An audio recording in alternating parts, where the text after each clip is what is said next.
बुजुर्गों का ऐसा मानना है कि अमावस्या अपने अंदर बहुत से राज दबाए हुए है और कुछ अंधविश्वास की बातें और उसके पीछे का साइंस क्या है, इसके पीछे का लॉजिक, और बात करें कुछ भूतिया बातें भूतों के बारे में। Let's explore. मैं हूँ स्पाइरल और आप देख रहे हैं स्पाइरल माइंड। हिंदू धर्म में अमावस्या की बहुत ही मान्यता है। उनका यह कहना है कि अगर हम अमावस्या के दिन हम अपने बुजुर्गों को भेंट करेंगे, कुछ जिनकी मृत्यु हो चुकी है, जिनका देहांत हो चुका है, तो हमें पुण्य मिलेगा। उसी तरह बहुत से लोगों का ये भी मानना है कि जो अमावस्या की रात है, इस दिन बुरी ताकतें जैसे डायन चुड़ैल बहुत ज़्यादा ताकतवर हो जाती है और इस दिन हमें घर से बाहर नहीं निकलना चाहिए। इस दुनिया में दो तरह की चीज़ें एग्जिस्ट करती हैं, कुछ अच्छी चीज़ें, कुछ बुरी चीज़ें। जैसे कि दिन होता है वैसे ही रात होता है, जैसे भगवान होते हैं वैसे ही राक्षस होते हैं। हर चीज़ का अपोजिट है। उसी तरह कुछ अच्छी शक्तियाँ होती हैं और कुछ बुरी शक्तियाँ होती हैं।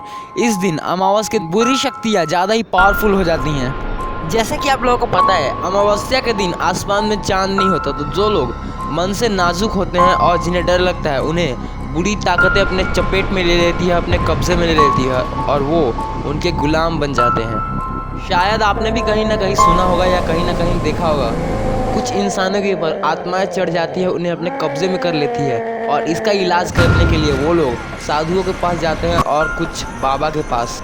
इसे ही बोलते हैं बुरी ताकतों का प्रभाव।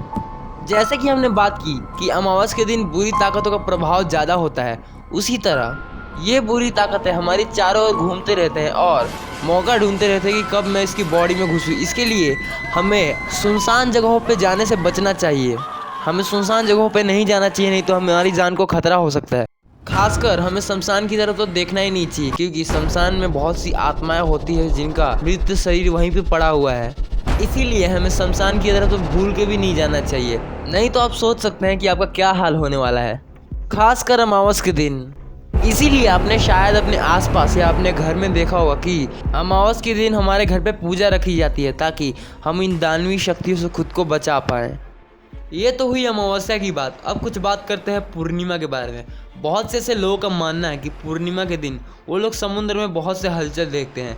उनके हिसाब से समुद्र में बहुत ज़्यादा बड़ी बड़ी लहरें उठती हैं दूसरे दिनों के तुलना में, और समुद्र में बहुत से बदलाव आ जाते हैं पूर्णिमा के दिन।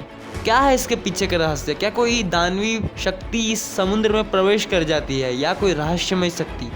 अगर वैज्ञानिकों की नज़रों से देखा जाए तो चांद धरती के सबसे ज़्यादा करीब होता है पूर्णिमा के दिन। और शायद आपको पता हो, जो हमारी चांद है वो भी एक ग्रेविटेशनल फोर्स प्रोड्यूस करती है, जैसे कि हमारी धरती करती है। और चांद धरती के सबसे ज़्यादा करीब होने की वजह से वो सब कुछ अपनी तरफ खींचने की कोशिश करती है, क्योंकि ग्रेविटेशनल फोर्स सब कुछ अपनी तरफ खींचता है। और इसी के कारण हमें समुद्र में बहुत से ज़्यादा हलचल देखने को मिलती है और ज़्यादा बड़ी बड़ी लहरें उठती है, क्योंकि चांद का ग्रेविटेशनल फोर्स पानी को अपनी तरफ खींचने की कोशिश करता है। और ये सिर्फ समुद्र तक ही सीमित नहीं है, ये मनुष्य की शरीर पे भी बहुत ज़्यादा प्रभाव डालती है। शायद आपको पता हो, हमारी जो बॉडी है वो 75% ऑफ वाटर से बनी हुई है और इस दिन चांद का हमारे ऊपर बहुत ज़्यादा प्रभाव होता है। इसीलिए आपने कभी एक्सपीरियंस किया होगा, जब पूर्णिमा होता है और आप चांद की तरफ देखते हैं तो आपको लगता है कि चांद मुझे खींच रहा है और आपको इतना अट्रैक्टिव लगता है चांद कि आपको लगता है कि मैं चांद पे चला जाऊं। यही तो है इसकी रहस्यमय ताकत। अगर आपको ये वीडियो अच्छा लगा तो लाइक कीजिए, कमेंट कीजिए और शेयर कीजिए, और सब्सक्राइब तो कर ही देना और हिट द बेल आइकन, ताकि आप ऐसे वीडियोस कभी मिस ना कर पाए। हर 2 दिन के बाद मैं ऐसे वीडियोस लाता रहता हूँ।